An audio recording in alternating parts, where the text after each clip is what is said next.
அனைவருக்கும் வணக்கம். ரொம்ப நேரம் எடுக்க முடியாது, எனக்கு டைம் ஆகிடுச்சு, ஷோ ஆரம்பிக்கணும். நான் பேசணும்னு நினச்சது தான் ரவிக்குமார் பேசினார்.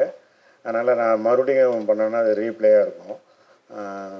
இந்த படம் தயாரித்த கேஎஸ் ரவிக்குமார் அவர்களுக்கு எனக்கு மனமார்ந்த நன்றி. என் சார்பாகவும் என் குடும்பத்தார் சார்பாகவும் என்னுடைய மனமார்ந்த நன்றி. இயக்குநர்கள் சூரிய கதிர், கார்த்திக் ஆகியோருக்கு என்னுடைய நன்றி. பையன் பற்றி நான் சொல்லணுன்னா, நல்லா நடிச்சிருக்கான்னு எல்லோரும் பாராட்டினாங்க, ஃபோன் பண்ணாங்க. நானும் படம் பார்த்தா நல்லா பண்ணியிருக்கான். நான் ஒரு அப்பாவும் இல்லாமல் ஒரு டைரக்டராக இருந்து சொல்கிறேன், நல்லா பெர்ஃபார்ம் பண்ணியிருக்கான். நீங்கள் படம் பார்த்தீங்கன்னா நிச்சயமாக சொல்லுவீங்க.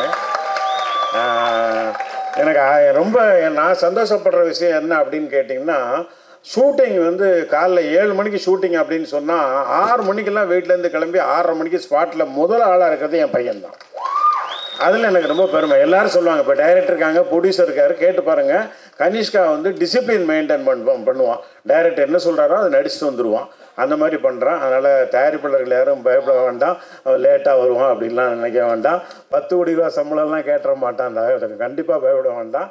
ஏன்னா கதை தான் முக்கியம். கதை கேட்டுக்கிட்டே இருக்கான். அவன் தான் கேட்குறான். சுப்பிரமணிய சார் சொன்னார், நீ தான் கேட்கணுன்ட்டு அவன் தான் கேட்டுட்ருக்கான். நிறைய கதைகள் கேட்டுட்ருக்கான். அதில் நல்ல கதை 2-3 கதை செலக்ட் பண்ணி வச்சுருக்கான். அடுத்தடுத்து பண்ணுவான். அவனுடைய வெற்றிக்கு என்னுடைய வாழ்த்துக்கள். இந்த படம் மிகப்பெரிய வெற்றி அடையணும். இந்த படத்தினுடைய இயக்குநர்களுக்கும் தயாரிப்பாளர்களுக்கும் என்னுடைய வாழ்த்துக்கள். நன்றி, வணக்கம்.